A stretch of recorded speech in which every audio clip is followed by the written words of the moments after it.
started this project and they basically handed me the responsibility of the audio for it, I started taking a look at the concept art that was being developed and taking a look and seeing the sort of Renaissance approach they wanted to bring in.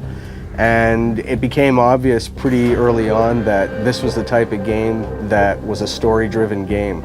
So at that point, I knew right away I'd made my first decision that the story needed to be the priority, it needed to be at the forefront. With all due respect, Major, I'll expect 2 security details waiting for us on the tarmac. In the first Deus Ex, I think because it was far more futuristic, it's a very electronic score. In this one, I think because it's 25 years earlier, it's a generation earlier, it's mechanical augmentation, so the music tries to express that. We decided to try using organic instruments to represent more of the human side, and then using electronic instruments to represent more of the augmentation side. It's a lot of acoustic drums, it's a lot of choir, it's strings. Because it's interactive, the music has to shift depending on what the player is doing. Especially in Deus Ex, where the player can play it stealth, or he can play it as an action game, or he can play it socially, the music has to be able to reflect all those different styles of gameplay. Combat is just insane. Making the weapon sounds is obviously the thing everybody gets excited about because it's a lot of fun to make things go boom. We worked with the weapons designer. We went through tons of different sounds, blending all kinds of different weapon sounds, tweaking it. We take real sounds, but we blend these sounds with other stuff. Like, it's not just like 3-4 sounds blended together. It's like probably 25 sounds all together. You have to feel the things like they're real, but in the same time, you like to get these things a little bit more than real. Hacking was a fun part to do because it's kind of its own little battlefield in itself. It's you against the mainframe, and when you're hacking something, I want it to feel somewhat cerebral, but I also wanted to have that tension of like, okay, I can't afford to get caught here. We had a lot of ideas on how to work the stealth side. We used distances to decide at what point we wanted to start hearing people. Someone's running. At what point did we want to start stressing the player out with the fact that they've got enemy guards approaching.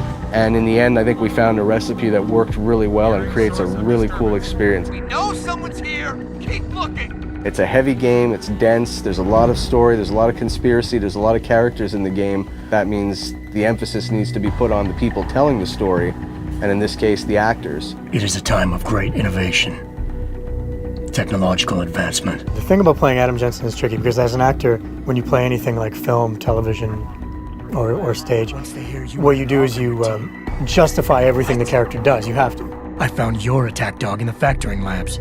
But with Jensen, I have to justify not only why he's doing one arc, but why he's doing hundreds of arcs. When I have the option to play as a good guy, to not kill anybody, to go through the game and knock people out and never get discovered, that's what I'll do. Because I feel like a good guy wouldn't go around killing everybody. If I kill somebody and I didn't mean to kill them, I'll go back to a previous save. And I'll be like, okay, no, I'm going through without killing them. I say yes. To get the game immersive, I played it in a subtle way so that you can imprint your emotions onto the character. What are you talking about, Malik?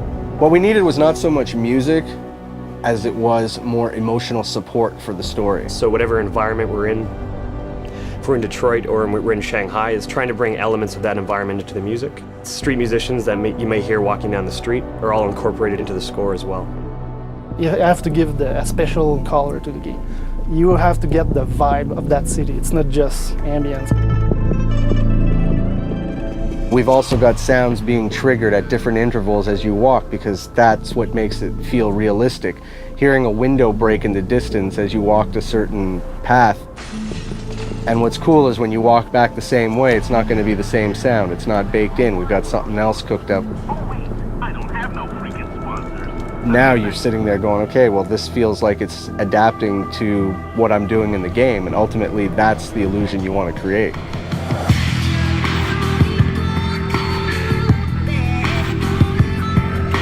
My philosophy on good sound design, I've often compared it to to trying to send somebody into a deep hypnotic state, and you're going down layers and levels of states, and the better it's done, the more your brain starts to release and give in and let you go into that sort of hypnotic state of playing the game.